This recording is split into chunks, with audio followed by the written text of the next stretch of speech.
ზოგჯერ არჩევანს ჩვენ არ ვაკეთებთ. არამედ მას ჩვენს ნაცვლად აკეთებს რაღაც, რაც ძალიან ღრმად არის დამალული. მითიურ სულებთან გარიგებებით, თუ ფაუსტიანური კონტრაქტებით დაწყებული, ფსიქოემოციური ბლოკებითა და პროგრამებით დამთავრებული. ამ ფენომენს ბევრ სწავლებაში, ლეგენდაში, მითსა თუ საერთოდაც აკადემიურ ნაშრომში შევხვდებით. ეს უცნაური ფაქტი, რომ უხილავმა ძალამ ჩვენი ცოდნისა და ნების გარეშე, წყალებში ვთქვათ, მოაწერა რაღაცას ხელი, დაგვიგეგმა ცხოვრება და ბედი. საზიაროა როგორც მაგიის, აგრეთვე ფსიქოლოგიის სამყაროსათვის. თუ დაუკვირდებით ამ ფენომენთა ბუნებას, შევამჩნევთ რამდენიმე მნიშვნელოვან კრიტერიუმს.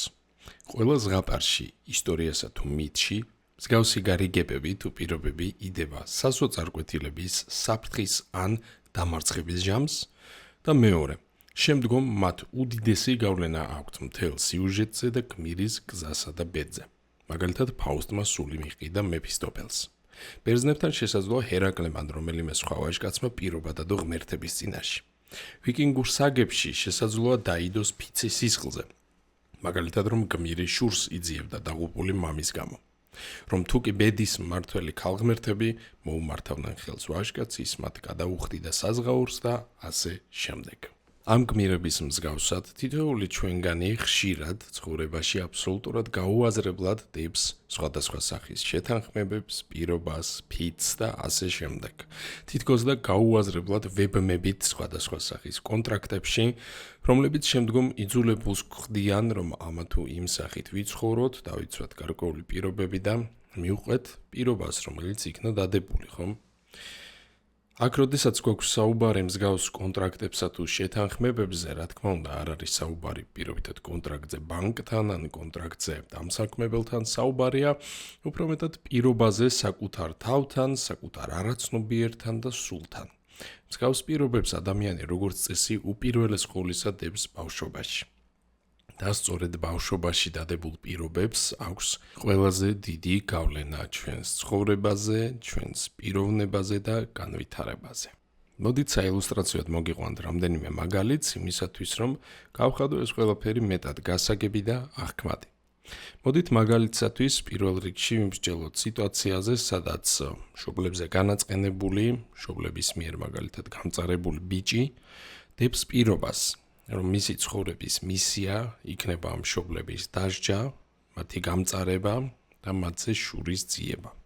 პირობითად მამას ცემდა და ამ დროს მან თავის თავში რაღაცნაირად მოიკრიბა ძალები და თქვა, თუნდაც ჩუმად გონებაში, მხოლოდ აზრებში, რომ აი მე რო გავიზრდები, აი ბოლოს მოუღებ ამ ადამიანს და უჩვენებ სეირს. ახლა გავიდა წლები. ეს პირობა ამ ბიჭს ნამდვილად აღარ ახსოვს, არც ის ემოციები, რომელსაც იმ წუთში განიცდიდა, თუმცა პირობა ჯერ კიდევ მოქმედებს და მას შესრულება სჭირდება, ხომ? როგორ სრულდება კერძოდ ეს პირობა?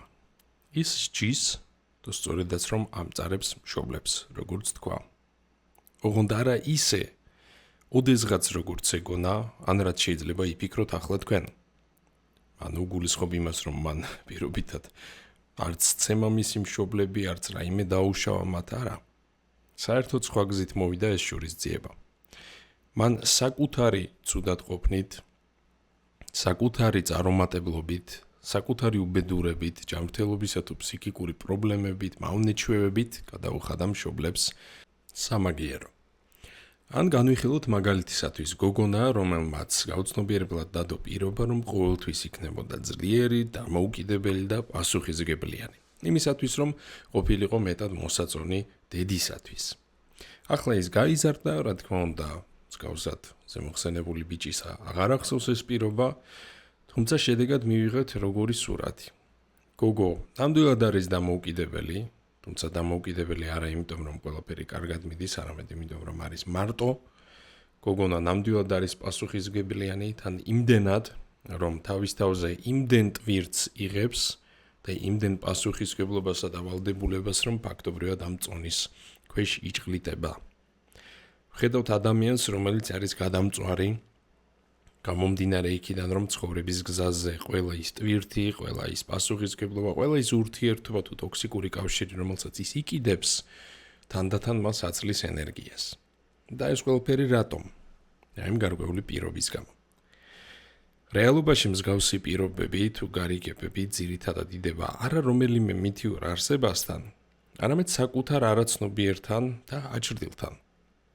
ამ კონტრაქტს კი აქვს ერთი თავისებურება. ის დადებისთანავე, როგორც წესი, გვავიწყდება და უხილავად იწყებს ჩვენი რეალობის ფორმირებას და მართვას. რას იფიქრებდი, რომ მე თქვა, რომ შენს ცხოვრებას ახლა სწორედ მსგავსი პირობა მართავს? რომ შენი წარუმატებლობის, განუვითარებლობის ან აუხსნელი სიმძიმეების მიზეზი შესაძლოა სწორედ ის იყოს. თუ გინდა ამის გარკვევა დარჩი ჩემთან და განაგრძე ვიდეოს ყურება, მაშ სადამე. დღეს გთავაზობთ ტაროს საჯარო გაშლას სწორედ ამ თემაზე. უხილავი კონტრაქტი. რომელი ფარული შეთანხმება მართავს შენს ცხოვრებას. ჩაიფიქრე ეს კითხვა, მიენდე შენს შინაგან ხმას და აირჩიე აქ მოცემული 4 ვარიანტიდან ერთ-ერთი. თუ გჭირდებათ მეტი დრო ასარჩევად, აუცილებლად დააპაუზეთ ვიდეო და შემდგომ განაგრძეთ ყურება. მე კი შეგახსენებთ, რომ პირადი კონსულტაციების დასაჯავშნად შეგიძლიათ დამიკავშირდეთ პირად შეტყობინებებში, საკონტაქტო ინფორმაციას ტრადიციულად იხილავთ ეკრანზეც და ვიდეოს ქვეშ აღწერაშიც. ხოლო თუ გსურთ ონლაინ კურსების გავლა, იწვიეთ ჩვენს საიტს grimoire.g. ახლა კი დავიწყოთ პირველი ვარიანტის პასუხით. მაშ სადამე. პირველი ვარიანტის პასუხში ამოგვდის მონეტების 7-იანი და ხმლების რაინდი. პირობა, რომელიც გმართავთ თქვენ, არის მე მოვითმენ, მე ავიტან, მე დავიცდი. მოდით განვიხილოთ, საიდან შეიძლება გაჩენილიყო მსგავსი სახის და ხასიათის შეთანხმება და როგორ შეიძლება გამოავლინოს მან თავი ცხოვრებაში. პირველ რიგში დავიწყოთ იმით, რომ აქ აშკარად არის საუბარი რეპრესირებულ, ჩაკეტილ, შეზღუდულ, აქტიურ და ცოცხალ ენერგიაზე. სავარაუდოდ ბავშვობაში იყავით ძალიან ენერგიული, შეიძლება აქტიური, მოусვენარიც კი რაღაც ფორმით, ინტერესიანი, მოუთმენელი, სულსწრაფი თუ ასე შემდეგ. ერთ სიტყვით თქვენში იყო აქტიური ენერგია, რომელიც აქტიურად, ცოცხლად ეძებდა ახალ გამოწვევებს, ახალ გამოცდილებებს, ჰქონდა მიზნები, სურვილები და ასე შემდეგ. თუმცა ერთის მხრივ, ოჯახის მხრიდან ხშირად აწყდებოდა ეს ენერგია შეზღუდვას, რომ უნდა გაჩერდე, უნდა მოითმინო, უნდა იჯდე უძრავად, რომ უნდა გაუძლო ტკივილს, უნდა გაუძლო ცრემლს, უნდა გაუძლო სევდას. ერთ სიტყვით ინერგება გამუდმებით პროგრამები, რომელიც გიზღუდავს ცოცხალ ბუნებრივ ავთენტურ გამოვლინებებს, ემოციების, ფიზიკური მოქმედების, სურვილების და მუდმივად ხდება მათი გადადება, რომ ჯერ არა, ხვალე, მერე, რომ გაიზრდები. დიდი ალბათობით აგრეთვე ბევრჯერ განიცადეთ იმედგაცრუება, გქონდათ გარკვეული ინტერესები და სურვილები, თუმცა გეუბნებოდნენ, რომ დიდი რომ გაიზრდები, ამის დრო მერე მოვა. შესაძლოა ბევრჯერ რაღაც განიზრახეთ და დასრულდა ეს ყველაფერი მარცხით, კრახით, იმედგაცრუებით ან საერთოდ მშობლების მხრიდან პირობების დარღვევით. თუმცა რა თქმა უნდა არსებობს შემთხვევები, როდესაც მსგავსი პროგრამები საერთოდაც გადმოგვეცემა მემკვიდრეობით. მაგალითად, თუ კი ჩვენი მშობელი, ან თუ კი ჩვენი ბებია, ბაბუები, ვიღაც ჩვენს ოჯახში ესე ვთქვათ, აქტიურად გადიოდა ჯაჭვს და რიგს მთელი ამ იმედგაცრუებების, გულისტკენების, შეზღუდვების, შესაძლოა ჩვენ ხშირად უკვე პირდაპირ ამ პროგრამებით დავიბადოთ და ზოგჯერ საერთოდაც აღარ არის საჭირო პირობითად ჩვენ გადაგვხდეს რაღაც მატრაუმირებელი თავს. მაშსადამე, ვინაიდან გიწევთ ამდენად მოთმენა, შეკავება და მოცდა, როგორ ვლინდება ახლა ეს პროგრამა და შეთანხმება ყოველდღიურობაში. პირველი, მოვლენებისა და სურვილების გადადება, გაწელვა, გაჭიანურება და მაქსიმალურად დაგვიანება. ყველაფერი მოდის გვიან, ყველაფერი მოდის შენელებულად, იმაზე მეტად ვიდრე იყოს სასურველი, გათვლილი ან მოსალოდნელი. მეორეს მხრივ აგრეთვე გაჩნდება გამოწვევები და გამოცდილებები, რომელიც თითქოს და შეამოწმებს რამდენად ამტანი ხარ, თითქოს და გამოცდას მოგიწყობს რამდენად მოითმენ. პირობითად ეს შეიძლება იყონ ადამიანები, ვინც შეფარულად გაყენებს შეურაცხყოფას და გიწევს რომ მოითმინო.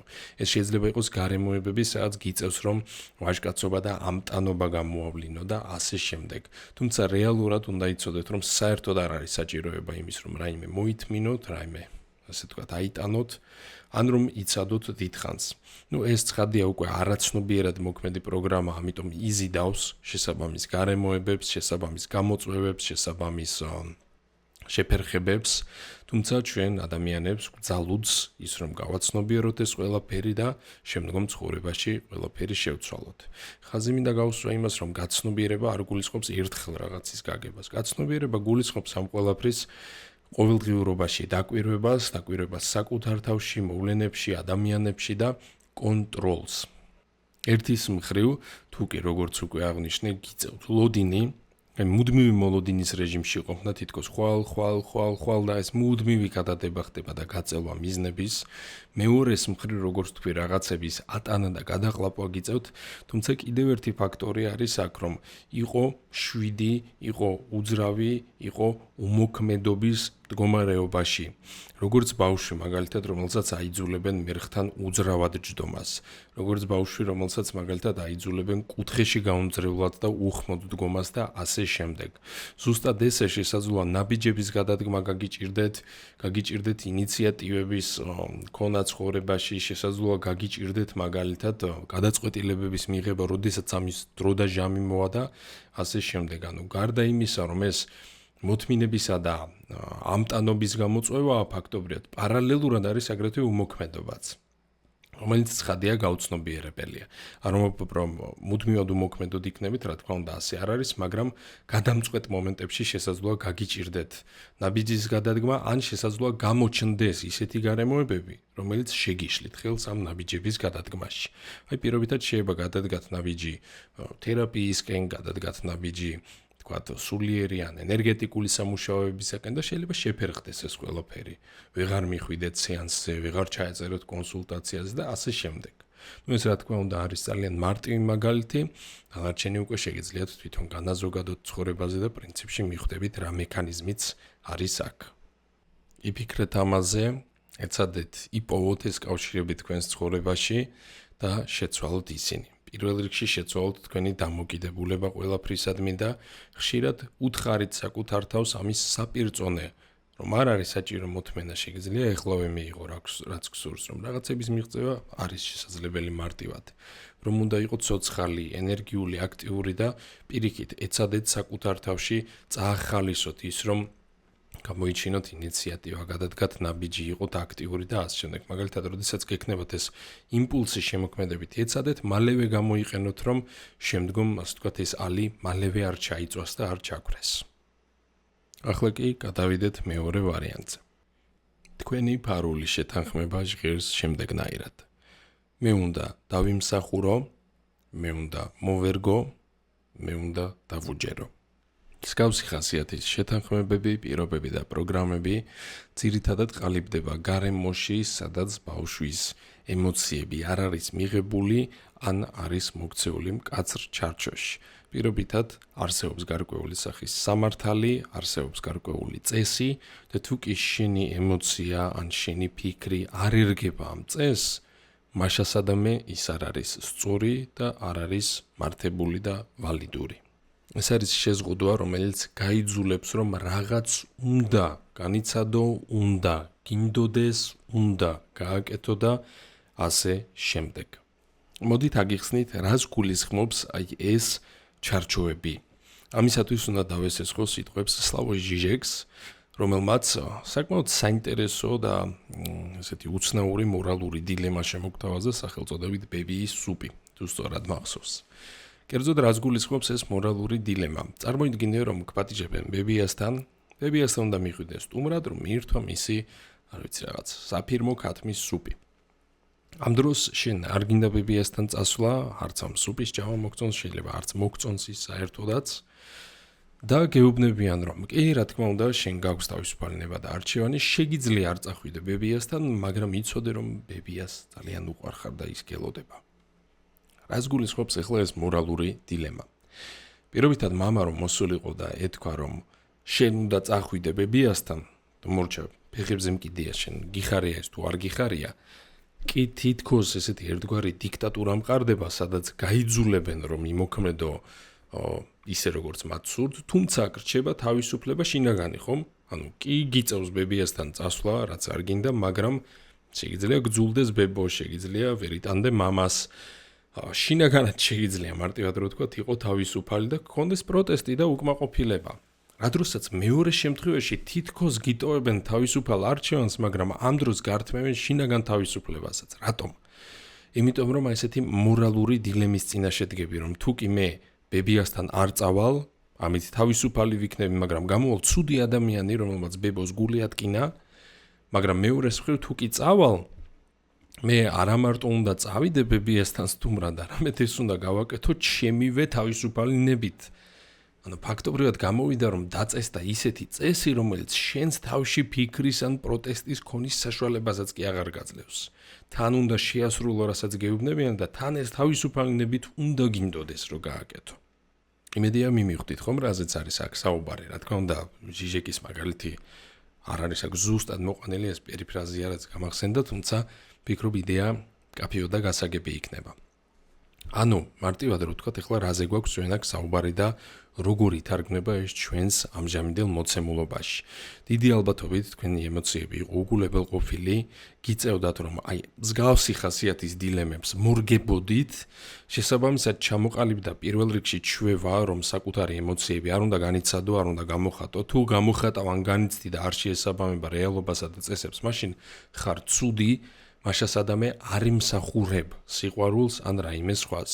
ანალოგიური შეიძლება შეეხოს სხვადასხვა სურვილებს, მაგალითად თუ კი გაქვს სურვილი, რომელიც არ ჯდება რაიმე სტანდარტში, არ ჯდება რაიმე მოთხოვნილებაში, რაიმე კრიტერიუმებში, რომელიც შეიძლება გქონდეთ გარშემოყოფებს, შესაბამისად ეს სურვილი არის გადასაგდები უგულებელ საყოფი. ანუ მარტივად რო ვთქვათ, ფაქტობრივად შენი საკუთარი სურვილების ქონის უფლება აღარ გაქვს. მეორეს მხრივ აუცილებელია რომ სიყვარული დაიმსახურო. ახლა რას გულისხმობს ეს ყველაფერი? სამართალი, რომელიც აქ ამოგვივიდა, ძირითადად არის ხოლმე უფრო დაკავშირებული დედის არქეტიპთან. შესაძლოა დედა რაღაც ეტაპზე ან იყო უყურადღებო, ან თავის ფიქრებში ჩავარდნილი იყო. შეიძლება ცივი იყო, მკაცრი იყო, ან შემზღუდველი საერთოდაც და გეგონება დედისგან რომ რაიმე სახის სითბო მიიღო ამ დროს, აუცილებელი ხდება რომ ძალიან დიდი ძალისხმევა ჩადო, კოლოსალური ძალისხმევა, რომ ასე თქვათ, უხეშად ვთქვათ, დაიმსახურო სიყვარული. შეიძლება აქ რა თქმა უნდა არ იყოს საუბარი დედაზე, შეიძლება გარემოზე იყოს საუბარი ან მამაზე საერთოდაც, ეხლა ცხადია პირად კონსულტაციას ჩვენ ეხლა არ ვატარებთ, ამიტომ ესე ზოგად საჯარო გაშლაში ძნელი ამდენად დეტალურად ამოხსნა სიტუაცია, მაგრამ იდეა მდგომარეობს შემდეგში, რომ სხვისგან იქნება ეს დედა თუ გარემოს სიყვარულის სითბოს ან დაფასების მიღება უბრალოდ ისე და უპირობოდ არ ხდებოდა. ხდებოდა მხოლოდ დამსახურებით. ამიტომ მიეჩვია თქვენი ფსიქიკა და თქვენი ენერგეტიკა რას, რომ აუცილებლად სხვადასხვა სიკეთეების, სხვადასხვა მადლი თუ სასურველი მოვლენები უნდა გამოიმუშაოს, დაიმსახუროს და ამასთანავე ის, რაც მონდება ან ენდომება, უნდა ერგებოდეს გარკვეულ წესებს და უნდა იყოს, ასე ვთქვათ, სამართლის მხრიდან ბეჭედ დასმული და აღიარებული. თუ თქვენი სურველი არ არის აღიარებული, მაშინ სადამე ის არ უნდა გინდოდეს საერთოდაც. მაშინ სადამე გამოდის რა, რომ გიწევს მუდმივად იყო კრიტიკის მდგომარეობაში, ძალიან მკაცრი საკუთარ თავთან, როგორც კი რაიმეს განიცდი, რაღაცას იფიქრებ, რაღაცას იგრძნობ, ეგრევე თავში ირთვება მოსამართლე, რომელიც 1000 სასამართლოში გაატარებს ამ ფიქრს, აზრს თუ ემოციას და აგრეთვე როდესაც რაიმეს ღებულობ ცხოვრებაში, თუნდაც იქნება ეს სითბო პარტნიორის მხრიდან, ყურადღება თანამშრომლის მხრიდან თუ ასე შემდეგ, გიწევს რომ ეს დაიმსახურო. შეიძლება განიცადო დანაშაულის განცდა, შეიძლება დაგებადოს განცდა რომ 5 მაგად უნდა გადაიხადო ეხლა, ან რომ თუ კი რაღაცა მოვა მარტივად აუცილებლად მეორე დღეს დაგატყდება უბედურება, იმიტომ რომ თითქოს ის მერე გამოწვევები, სირთულეები თუ პატარ-პატარა უიღბლობები მოდის იმისთვის, რომ დაგვიბალანსოს ეს ვალი და ბჭყალებში ვთქვათ, საზღაური გადაგვახტევინოს. ასე ხდება ბჭყალებში ვთქვათ, გაქვითვა იმ ვალის, რომელიც გვაქვს. სინამდვილეში არანაირი ვალი არ გაქვთ და პირველ რიგში გჭირდებათ, რომ დაიწყოთ მუშაობა იმაზე, რომ თქვენი ემოციები გახადოთ ვალიდური. ანუ ის, რასაც მე განვიცდი, არის სწორი, არის ლეგიტიმური და მაქვს ამის განცდის ფიქრისა თუ კეთების უფლება. შეიძლება ეს არ ერგებოდეს არც ერთ ჩარჩოს დედამიწაზე, მაგრამ რახან მე ეს განვიცადე, ესე იგი ეს რეალურია. რა მნიშვნელობა აქვს ობიექტურ რეალობაში ეს ჩაითვლება თუ არა, სწორად ან არასწორად. თქვენ ხო გრძნობთ რაღაცას, თქვენ ხო გაწუხებთ, თქვენ ხო გინდათ. შეიძლება ვიღაცისთვის ეს აბსურდულად ჟღერდეს, მაგრამ მაგას არ აქვს მნიშვნელობა. მთავარია თქვენთვის იყოს ეს მნიშვნელოვანი. მეორე გჭირდებათ მეტი მიმღებლობა, რომ როდესაც სხვები ავლენენ თქვენ და მის სიყვარულს, არ არის საჭირო ამის დამსახურება, არ არის საჭირო რომ პირობითად ასეთი და ასეთი იყო, ან რომ გადაუხადო მე პროცენტი უხეშად რო თქვა ამ სიყვარულის სანაცვლოდ. რატომაც არა. შესაძლებელია რომ ადამიანებს უბრალოდ უყვარდე. უბრალოდ იმიტომ რომ ხარ, უბრალოდ იმიტომ რომ შენი თავი ხარ, როგორიც ხარ და რანაირიც ხარ. შეეცადეთ ამიტომ რომ ეს ემოციები დააბალანსოთ, იმუშაოთ მათზე და საკუთარ თავს დააჯეროთ და გააგებინოთ რომ შესაძლებელია ზოგჯერ იყო მოწყვლადი, შესაძლებელია არ იყო ზუსტი და რაღაცები შეგეშალოს და შესაძლებელია იყო უცნაური. აგრეთვე ის რომ ემოციები არის კარგი, მათი განცდა არის ნორმალური და მათი გამოხატვა კიდევ უკეთესი. არ გჭირდება აბსოლუტურად რაიმე სახის გარეგანი ვალიდაცია, არამედ გჭირდება ღერძი, რაღაც საზომი, შინაგანი ოღონდ, რისი მეშვეობითაც აღარ დაგჭირდება სხვაზე დაყრდნობა, სხვის აზრზე დაყრდნობა, სხვის იმოსმენა თუ ასე შემდეგ. შენ თვითონ და გამოიმუშაო ის ღერძი, რომელიც მოგცემს რწმენას. თუ არა და შემოქმედებით ენერგიას აბსოლუტურად ნებისმიერი პატარა რაღაც ფოთლის გაშრიალებაც კი ჩაგიკლავს უხეშად რა ვთქვათ. როდესაც ხარ გარეგან იმპულსზე დამოკიდებული, ის შემოქმედებითობა და კრეატიულობა ძალიან, ესე რომ ვთქვათ, ფაქიზი, მოწყვლადი და მარტივად კვდომადი ხდება. რა დროსაც, როდესაც გაქვს აშკარა ჩამოყალიბებული ღერძი, ფასეულობები, შინაგანი რწმენა და საკუთარი თავის იმედი უფრო მეტად. უკვე იმ შემოქმედებით ენერგიას, იდეებს, კრეატივს თუ რწმენას ვეღარაფერი ვეღარ ჩამოგიქცევს ამ სამყაროში. ამიტომ იზრუნეთ ამ ღერძის ჩამოყალიბებაზე. თუ არიცით რა არის თქვენი ღერძი, მაშინ დაიწყეთ ამ შეხედულების, რწმენის, ფასეულობისა თუ იდეის ძებნა. ახლა კი გადავიდეთ მესამე ვარიანტზე.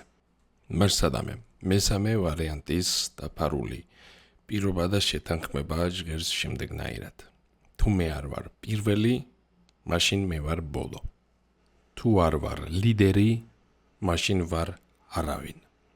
თუ არ ვარ ბატონი, მაშინ ვარ არარაობა.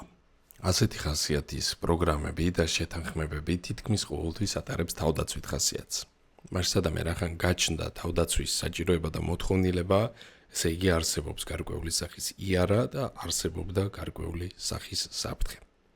პირველ რიგში ხაზი უნდა გაესვას შემდეგს, რომ აქ ამოსული არკანები, კვერთხების მეფე და იმპერატორი არის ძალიან ისეთი მასკულინური, კაცური, მამაკაცური და მამობრივი ხასიათის. ხშირად საერთოდაც მამის არქეტიპებია ეს. რატომ არის ეს მნიშვნელოვანი? კერძოდ იმიტომ, რომ მამა არის ძირითადად ის, ვინც აყალიბებს დაცულობის და სიმშვიდის განცდას ბავშვში თუ ზოგადად ოჯახში. გარდა იმისა, რომ რიგ შემთხვევებში მამაკაცი თვითონ არის აგრესორი, მოძალადე, манипуляტორი ან ემოციურად არასტაბილური, შესაძლოა იყოს შემთხვევებიც, როდესაც კი ის საკმაოდ სტაბილური, კარგი მშვიდი ადამიანია, მაგრამ თვითონ განიცდის დაუცველობას, თვითონ შფოთავს, თვითონ ნერვიულობს და შემდგომ ეს მუხტიედება მთელ ოჯახს. ჭყალებში ვთქვათ, ოჯახში ამინცა და ჰავას განაგებს მამა. თუ მამის გონებაში არის აურზაური, ოჯახშიც იქნება ჭექა-ქუხილი და ღრუბლები. თუ მამა გრძნობს დაუცველობას, მაშინ შვილები ცოლიც იგრძნობენ ამას. მეორეს მხრივ არ არის აუცილებელი, რომ ეს პროგრამა ჩამოყალიბებულიყო აუცილებლად ბავშვობაში. ამ ხასიათის პროგრამები და პირობები ზოგჯერ ყალიბდება მაშინ, როდესაც ადამიანი იწყებს დამოუკიდებელ ცხოვრებას, როდესაც შედის პირველ სერიოზულ რომანტიულ და ინტიმურ ურთიერთობებში და ასე შემდეგ. მარტივად რო ვთქვათ, ლიდერობა, დომინირება და ძალაუფლება არის აქ საჭირო იმისათვის, რომ ის უხეშად რო ვთქვათ, შემდგომ ვაქციოთ ფარად, რომლითაც თავს დავიცავთ. რატომ გაჩნდა საჭიროება თავის დაცვის? იქნებ ეს მოდის დამცირებიდან და ეგოს, პიროვნების, ღირსების შელახვიდან, იქნებ დაჩაგვრიდან, იქნებ აგრესიიდან, იქნებ სხვის მხრიდან, მაგალითად, თუნდაც დაყვედრებიდან. იმიტომ რომ ზოგ შემთხვევაში ნახეთ, ესეთი შეფარული იმპულსებიც კი არსებობს, რომელიც თითქოს პირდაპირი ფორმით შეტევას არ წარმოადგენს თავისთავად ან ძალადობას, მაგრამ ჩვენს იდენტობას, ჩვენს პიროვნებას, ჩვენს ეგოს ან ჩვენს გონებას უქმნის საფრთხეს. ამიტომ ნებისმიერი საფრთხის გამოვლინება, მათ შორის შეიძლება იყოს შეურაცხყოფაც, იწვევს თავდაცვის აუცილებლობას, როგორც ვთქვით. თავდაცვისთვის გვჭირდება ფარი. ფარად კი ამ შემთხვევაში იქცევა სტატუსი, იქცევა სახელი, იქცევა წარმატება, იქცევა დომინირება, ლიდერობა, ფული და სხვა ფორმის ძალაუფლებების გამოვლინება. ერთ-ერთი ესეთი ძალაუფლების გამოვლინება არის კომუნიკაციაც. მაგალითად ესეთი პროგრამების მქონე ადამიანებს როგორც წესი ხშირად უჩნდებათ ხოლმე მოთხოვნილება იმის რომ ილაპარაკონ, რომ იყონ საინტერესო, რომ დაუშვათ უხერხული სიჩუმე გაფანტონ და პირველები იყონ ვინც ხმას ამოიღებენ, რომ პერფორმანსით უნდა შევიდნენ ერთ სიტყვით საზოგადოებაში და თავი მაქსიმალურად უნდა გამოაჩინონ, იყონ მოსაწონების ხვებისთვის. ეს თავდაჯერებულობა თითქოს და ეს ასეთი რაც პერფორმანსი რომელიც გვაქვს, გვმატებს დაცულობას გეგონება. ამ დროს ესე არ არის, სინამდვილეში ეს ყველაფერი როგორც წესი უფრო მეტი იმედგაცრუებისა და დაუცველობისკენ მიდის საბოლოო ჯამში, იმიტომ რომ ეს ზედმეტი გახსნილობა საბოლოოდ ადამიანებში ან ეჭვს იწვევს და შიშს, ან შეიძლება ზოგ შემთხვევაში ბოროტად ისარგებლო ნამით და უშუალოდ იგივე ის ლიდერობისკენ მიდრეკილება საბოლოო ჯამში აწყდება ისეთ პრობლემებს, როგორც არის კონკურენცია, მუხანათობა, მტრობა, სივერაგე, ღალატი და ასე შემდეგ. ამიტომ აქ არის მნიშვნელოვანი გარკვევა იმის თუ რა არის სინამდვილეში სიძლიერისა და უსაფრთხოების წყარო. უსაფრთხოების წყარო ამ შემთხვევაში ვფიქრობ არის იდენტობა, ეს არის ჩვენი ზრდასრულობა, ჩვენი ინდივიდუალიზმი და არა რაიმე სახის სტატუსი. თქვენ უნდა რაღაცნაირად მოაგვაროთ საკუთარ თავში ბრძოლა სტატუსისთვის, ბრძოლა გვირგვინისთვის, ბრძოლა შესაძლებლობებისა თუ სადავეებისათვის, რადგან ისინი არ მოიტანენ უსაფრთხოებას პირიქით. დიდი ალბათობით მოიტანენ მეტ საფრთხეს. მოდით მოვიყვანოთ მაგალითი. თქვათ შეიძლება ადამიანს ესეთი ჩამოუყალიბდეს პროგრამა, რომ თუ კი მე ვიქნები მდიდარი, თუ კი მე ვიქნები წარმატებული და ცნობილი, მეყოლება მაგარი მანქანა, მექნება სერიოზული სტატუსი, მე ვიქნები უსაფრთხოდ. რატომ? იმიტომ რომ ვიქნები ძლიერი, მაშინ სადამე დაცული. მეორე მხრივ შეგვიძლია სიტუაციას შევხედოთ სხვაგვარად. თუ შენ ამ მდგომარეობაში იქნები, უფრო მეტი თვალის შემოქმედავს, უფრო შესამჩნევი გახდები და უფრო მეტ ადამიანს არ მოეწონები. მაშინ სადამე უფრო მეტადად შეგილახავენ ღირსებას, უფრო მეტსაც გაგლანძღავენ და ასე შემდეგ. ამიტომ არის საჭირო საკუთარ თავში შინაგანი უსაფრთხოების პოვნა, რომ თუნდაც უკვე იმ სხვა ადამიანის სიტყვამ აღარ დაგვაკლოს რამე. თუნდაც იმისათვის, რომ უხერხულ სიჩუმეში თავი კომფორტულად ვიგრძნოთ. რატო უნდა იყოს შენ, ხო, ვინც დგავს რაღაც ნაბიჯებს. აქეთ გადმოდგან ნაბიჯები. რეალურად დომინირება მომდინარეობს არა გავიხსენებ ერთი ადამიანის სიტყვებს, ინსტრუქტორია ეს ადამიანი, ფსიქოლოგიის, body language-ის, ჰიპნოთერაპიების მიმართულებით ასწავლის და დაახლოებით ესეთი რაღაცა თქვა, რომ იქცეოდე ისე თითქოს თავდაჯერებული ხარ, არაფერს არ გაძლევს. მართლა თავდაჯერებული უნდა იყო. აქ იგულისხმება რა, მაგალითად ხშირად მსგავსი ხასიათის კურსებზე და ტრენინგებზე ამბობენ ხოლმე ადამიანები, რომ თუ თქვენ დაჯდებით მხრებში გამართული და მოთავსდებით სავარძელში, გადაშლილი ეს ასხივებს დომინირებას. არ ასხივებს თუ შიგნიდან ცახცახება. ეს ქცევა გამომწვევი მიზეზი კი არ არის სიმპტომი. თავდაჯერებული რომ ხარ, იმიტომ ჯდები ესე, ან იმიტომ დგები ამგვარად თუ სხვაგვარად და არა პირიქით. რომ თუ ესე დადგები, გახდები თავდაჯერებული. ამიტომ აი ამ შინაგან თავდაჯერებულობაზე ვფიქრობ, საჭირო მუშაობა თქვენთან. შეეცადეთ ადამიანებთან კონტაქტში შესვლისას პირდაპირ არ გაიხსნათ, პირდაპირ არ დაიწყოთ ლაპარაკი, აი 2, 5, 10 წუთი ჯერ იქედით სარკეთ და აკვირდით ამ ადამიანებს, შეხედეთ, აირეკლეთ, რა ხდება მასში, რამდენად მოყვება, რამდენად შენიანია და მერე უკვე შედით დიალოგში. ეცადეთ, რომ სადაც მართლა საჭირო უსაფრთხოება, მოთხოვნილებები, საბაზისო, როგორც არის სახლი, კარი, ფული, საკვები, უზრუნველყოთ მაქსიმალურად და შეეცადეთ, რომ საკუთარ თავს დართოთ ნება იმის, რომ არ არის აუცილებელი იყო პირველი, იმიტომ რომ ცხოვრება არ არის მაინც და მაინც შეჯიბრი. როგორც იტყვიან ხოლმე, მთავარი არ არის პრიზი, მთავარია პროცესი, ის გზა, რომელიც გადის პრიზამდე. მართლა ეგრეა, იმიტომ რომ ის საჩუქარი თუ ძღვენი საბოლოო ჯამში თუ ჩემპიონის ქამარი შეიძლება აღარ გაგიხარდეს, თუ ძალიან ძვირად და ძიმედ დაგიჯდება. ამიტომ პროცესით ტკბობა შეეცადეთ, რომ ისწავლოთ და არ დაიდანაშაულოთ თავი თუ მაინც და მაინც პირველი არ ხარ. პირველობა არის შესაძლებელი ზოგადად მხოლოდ ერთ რაღაცაში, რომ იყო შენი თავი. შენზე უკეთ შენს ცხოვრებას ვერავინ ვერ იცხოვრებს, ანალოგიურად შენ ვერ იქნები სხვა. როდესაც შეეცდები რომ იყოს სხვა ან სხვისნაირი, უკვე ავტომატურად მისი ასლი ხარ, მაშინ სადამე მეორე, მესამე ან უკანასკნელი გამოდიხარ. უნიკალურობა არის, ვფიქრობ, ის რისკიც უნდა ისწრაფოდეთ, რადგან თუ კი იქნები უნიკალური, შეუძლებელი იქნება ვიღაცამ მოახდინოს ამის რეპროდუქცია, ამის გამეორება, დაკოპირება და ვერც იქნება შესაბამისად ვერავინ ამაში მოწინავე. ეცადეთ, რომ ხშირად იფიქროთ იმაზე, თუ რატომ გინდათ რაღაც. გინდათ, იმიტომ რომ უნდა გინდოდეთ, იმიტომ რომ კარგია თუ იმიტომ რომ ეს რაღაცას ემსახურება. მარტივად ვთქვათ, რისთვის გინდათ რაღაც. იგივე ავიღოთ თუნდაც ფინანსური წარმატება. რისთვის გინდა ეს ფინანსური წარმატება? გარდა იმისა, რომ კარგია, გარდა იმისა, რომ კომფორტულია, რომ სტატუსია, რეალური იდეა და გარკვეული სულიერი არსი ამის მიღმა რაში მდგომარეობს. აი ცადეთ რომ აი ამ სიღრმისეულ იდეებს ჩაწვდეთ და ბოლო რჩევა იქნება, რომ უბრალოდ ბანალურად გააკეთოთ ის, რაც თავს გაგრძნობინებთ უფრო დაცულად.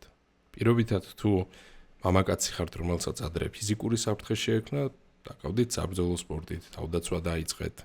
თქვათ თუ ოდესმე ვიღაცამ შეურაცხყოფა მოგაყენათ, ისწავლეთ საკუთარი თავის ან საკუთარი იდეების დაცვა, დებატებში ჩაერთეთ თუნდაც და ასე შემდეგ. ანუ მარტივად რო ვთქვათ, უზრუნველყავით პირდაპირი გაგებით დაცულობა, როგორც შეძლებთ ამას და თუ აღსაუბარია ბავშვობიდან მომდინარე დაუცველობაზე, ეცადეთ იყოთ ისეთი ზრდასრული, როგორიც სჭირდებოდა თქვენს პატარა თავს მაშინ.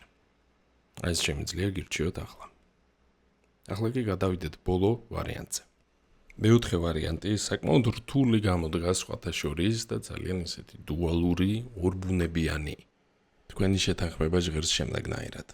მე არ გამოვჩდები, მე არ ამოვიღებ ხმას და მე არ დავიჯერებ. რატომ არის ახლა ეს ვარიანტი რთული და კომპლექსური? გამომდინარე იქიდან, რომ მსგავსი პასუხი ჩვენ შეიძლება მოგცეს რამდენიმე ვარიანტმა, არაერთმა მოვლენამ, არაერთმა პროგრამამ და ტრავმამ. პირველ რიგში ეს არის ხოლმე გარემოებები, როდესაც ბავშვმა იხილა რაღაც, რაც არ უნდა ენახა, მოისმინა რაღაც, რაც არ უნდა ენახა და ვერ ამბობს ამას, ან არ უნდა თქვას, ხელს აფარებს მაგალითად ვინმეს, თუნდაც მშობელს. ეს არის გარემოებები, როდესაც ვეჩვევით, რომ სიმართლის თქმა არ არის კარგი, რადგან რამდენჯერაც გამოვხატეთ ჩვენი სიმართლე, რამდენჯერაც გამოვხატეთ ჩვენი აზრი, ის ან დაგმეს, ან მოგხვდა ამის გამო და აგრეთვე ეს ზოგჯერ არის ხოლმე თავდაცვითი რეაქციაც. როდესაც ბავშვი განზრახარებს ჩუმად ან იმალება, რომ პირობითად არ შეამჩნიონ, არ აწყენინონ, არ ატკინონ და ასე შემდეგ. ეს არის ესე ვთქვათ ის პირველი ნაწილი, რაც შეიძლება არ დავიჯერებ ამ ნაწილს. აი აქ ძალიან საინტერესო რაღაც ხდება. კერძოდ რატომ ქურუმი ქალი ერთის მხრივ მიგვითითებს ინტუიციაზე, შინაგან იმპულსებსა და ხმაზე, რომელიც გააქვთ, მაგრამ მეორეს მხრივ იმაზე, რომ ვერ უჯერებთ მას. და ერთვება საქმეში კრიტიკოსი ხმლების მეფე, რომელიც არის ლოგიკა და რაციო, ძალიან ცივი გონება. ანუ ძალიან საინტერესო კომბინაციას ვიღებთ. ყავს ადამიანი, რომელსაც ერთის მხრივ აქვს სიღრმე, მაგრამ ამ სიღრმეს ვერ გამოხატავს და ადამიანებს არ ესმით მისი. მეორეს მხრივ ამ ადამიანს შეიძლება გაუჩნდეს მოთხოვნილება იმის, რომ კონდეს ახლო ურთიერთობები, ან რომ სხვებმა ის დაინახონ და აღიარონ, მაგრამ ვერ იხსნება და არც ცდილობს გახსნას, ან არასწორად აკეთებს ამას.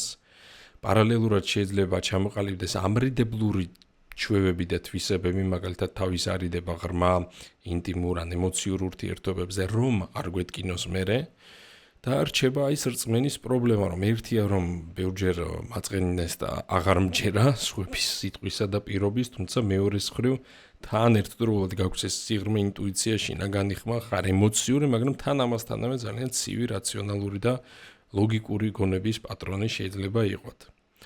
ამან შეიძლება მოგცეს შემდეგი შედეგი და გამოხატულება ცხოვრებაში. პირველი, ემოციური მოწყვეტილობა, ანუ როდესაც რეალობას ვართ ემოციურად მოწყვეტილი.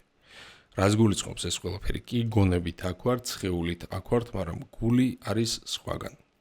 პირობითად შეიძლება რაიმე კარგი მოხდეს თქვენს თავს და სიხარული შეიძლება განიცადოთ გვიან.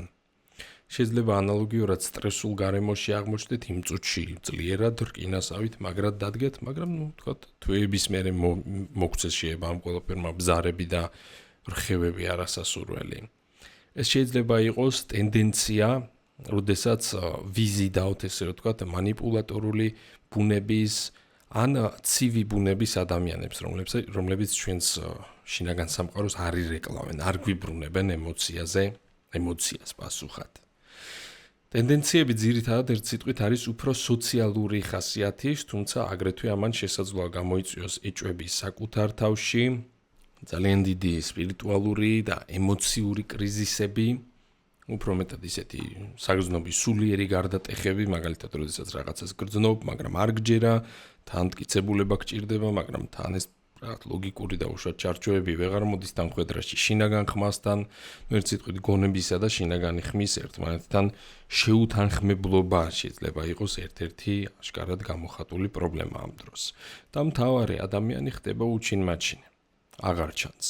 იმდენად ძლიერად ცდილობდა საკუთარი ემოციების დამალვას, ან სიმართლის დამალვას, ან საკუთარი თავის დამალვას, რომ ეხლა საერთოდ აღარ ჩანს. მაშინაც კი, როდესაც ცდილობს თავის გამოვლენას. ხშირად გიწევთ დადუმება, ხშირად გიწევთ საიდუმლოებების შენახვა, ხშირად შეიძლება აღმოჩნდეთ ისეთ გარემოებებში, სადაც არ გისმენენ, არ გაცდიან საუბარს, ან არ სცემენ პატივს თქვენს აზრს. პირველ რიგში აუცილებელია გაიხსენოთ, საიდან გაჩნდა ეს ტენდენცია, მაგალითად, როდის, სად ან რა გარემოში იყო, აი პირველი რაც გახსენდებათ, როდესაც დაუშვათ უარყოფილი იყო თქვენი გულწრფელობა, ან როდესაც გახდა საჭირო დაგემალათ სიმართლე, ან როდესაც იძულებული გახდით, რომ დადუმებულიყავით და გადასულიყავით დამკვირვებლის პოზიციაში. მეორეს მხრივ აუცილებელი არ რწმენის დაბრუნება, რწმენის დაბრუნება არის ცხადია შესაძლებელი ფაქტებით.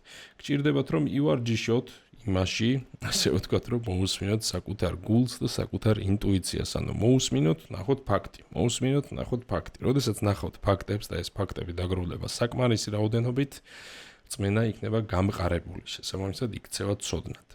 ამას მივყავართ მეორე რჩევამდე, გჭირდებათ მეტი ინფორმაცია და მეტი ცოდნა. ოღონდ ამ შემთხვევაში ეს ინფორმაცია და ცოდნა თქვენ შემთხვევაში ცოტა საფრთხილოა, რატომ? იმიტომ რომ შეიძლება მან ძალიან შორს წაგიღოთ და ძალიან როგორც ვთქვა, ზედმეტი მიდრეკილება გამოიწვევს ჩაღრმავებისკენ. ნუ პირობითად იმ მდგომარეობაში გადავიდეთ, რომ უკვე ამ ცოდნას აღარც ვიყენებთ პრაქტიკულად და მხოლოდ თეორიას ედება. აი აქ რაღაც საზღვრების დაცვა საჭირო. ერთის მხრივ საკუთარი ინტუიციის, შინაგანი ხმისა და სულის მოსმენა გჭირდებათ. ცოტა არის საჭირო რაციონალური, ლოგიკური და იმ სკეპტიკური თუ კრიტიკული ნაწილის შემსუბუქება და მოდუნება. და ეს არის ცხადია შესაძლებელი იმით, რომ რეალური ფაქტები და ცოდნა მივაწოდოთ მას, შესაბამისად ის უფრო მშვიდი იქნება. რაც შეეხება სწორი ურთიერთობებისა და სოციალური კონტაქტების დამყარებას, მაგალითად შეიძლება რომანტიული ხასიათის ურთიერთობებშიც კონდეს ვიღაცებს პრობლემა. ნახეთ როგორი რაღაცა თუ თქვენ არ დაიწყებთ სწორად საკუთარი თავის გამოხატვასა და გამოვლენას, სხვები ვერასდროს ვერ გაიგებენ, როგორი ხართ სინამდვილეში და შესაბამისად არც მოეწონებით. რატომ? ძირითადად ადამიანები ვცდილობთ შესაბამისობების პოვნას, ვცდილობთ ერთმანეთში მსგავსების აღმოჩენას, საერთო ინტერესების აღმოჩენას ან რაღაცის შევსებას. თუ პირობითად ჩვენ გვინდა რომ ვიღაცას მოვეწონოთ და თან რომ ეს მოწონება იყოს ავთენტური და ბუნებრივი ურთიერთობა რომ მოვიზიდოთ, მაშინ გჭირდება რომ ჩვენც ბუნებრივი და გულწრფელი ვიყოთ, ხომ? მაგრამ როდესაც ადამიანი ვერ ასხივებს იმას, რაც სჭირდება, არასწორ აუდიტორიას იზიდავს. აი პირობითად წარმოიდგინეთ, რომ ვთქვათ, არ ვიცი, უსმენდეთ როკ მუსიკას, ძალიან გინდოდეთ თანამოაზრეების პოვნა, რომელსაც ასევე უყვართ როკ მუსიკა, მაგრამ ეს არ თქვათ. და თქვათ, რომ გიყვართ ჯაზი. მოიზიდავთ ჯაზმენებს, რომლებსაც ვეღარ გაუგებთ, ხომ? აი ამაზეა ზუსტად აქ საუბარი, ანუ ერთის მხრივ გჭირდება, რომ დავიწყოთ თვითგამოხატვა. ნუ იმაზე აღარ ვსაუბრობ, ეს ისეაც აპრიორია, რომ საერთოდ გჭირდება გასვლა გარეთ, იმიტომ რომ პირობითად თუ გამოკეტილი ვართ ერთ სივრცეში და ერთ კვადრატში და იქიდან არ გავდივართ, არც სოციალური ქსელი გვაქვს, არც ტელეფონი, არც წერილი შემოდის და გადის, ნუ რა თქმა უნდა, ვერავის ვერ გაიცნობ და ვერ დაუკავშირდები. ჯერ მოკლედ გჭირდება საერთოდაც გამოხატვა საკუთარი თავის, მაგრამ მეორეს მხრივ ფიქრობ გჭირდებათ, რომ ისწავლოთ როგორ გამოხატოთ საკუთარი თავი, იმიტომ რომ შეიძლება კი გინდოდეთ გამოვლენა, მაგრამ არასწორად ავლენდეთ და ვეღარ იღებდნენ მერე სხვები ამ ყველაფერს, ან ვეღარ იგებდნენ. მოკლედ რო ვთქვათ, მარკეტინგზეა სამუშაო, რომ კარგად გამოავლინოთ თავი. და ბოლო ჩემი რეკომენდაცია, იფიქრეთ ავთენტურობაზე. ჩემი აზრით, ერთ-ერთი რამ, რაც ყველაზე მეტად ჩანს და აღიქმება, არის ბუნებრიობა, ან მეორეს მხრივ არაბუნებრიობა ბჭყალებში, სიფეიკე, სიყალბე თუ ასე შემდეგ. შეიძლება ეს ყველაფერი ვერ გავიგოთ და ვერ გავაანალიზოთ, მაგრამ ადამიანის ორგანიზმს აქვს რაც ჯადოსნური ხელსაწყობები, ესე ვთქვათ, რომელთაც ეგრევე გრძნობს, როცა ვიღაც არ არის გულწრფელი. მომენტალურად ხდება, აი რამდენჯერ გინახავთ მაგალითად ეკრანზე ცნობად ისახე და უყურებ და არ მოგწონს, იმიტომ რომ ხვდები რომ ყალბია, არ არის ნამდვილი. ან ადამიანი გამოდის, საუბრობს ინტერვიუში და არ მოდის მუხტი. მაგრამ მეორე სკრიშება შეხვიდე სადღაც YouTube-ში ვიღაც გამვლელი ნახო და ძალიან მოგეწონას, იმიტომ რომ ძალიან ბუნებრივი, თავისუფალი და ღია იყო, ხომ? აი ეს თავისუფლება არის ის, რისი მიღწევაც გჭირდებათ ჩემი აზრით ყველაზე მეტად. თქვენ კი შეიძლება იყოთ გულწრფელები, უბრალოდ შეიძლება ეს რეალური თქვენი შინაგანი მდგომარეობა და სამყარო ვერ გამოასხიოთ სწორად, შესაბამისად შეიძლება ის მერე დამახინჯდეს და რა თქმა უნდა უკვე იქნეს გაგებული არასწორად სხვების მხრიდანაც. ამით ჩვენ დღევანდელი ვიდეო სრულდება.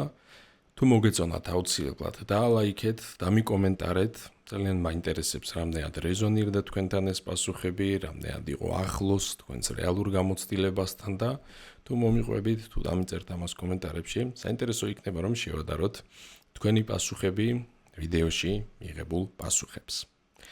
შეგახსენებთ, რომ თუ გსურთ კონსულტაციებზე ჩაწერა, შეგიძლიათ დამიკავშირდეთ პირადში, ხოლო ონლაინ სასწავლო კურსების გასავლელად ეწვიეთ ჩვენს საიტს grimoire.g.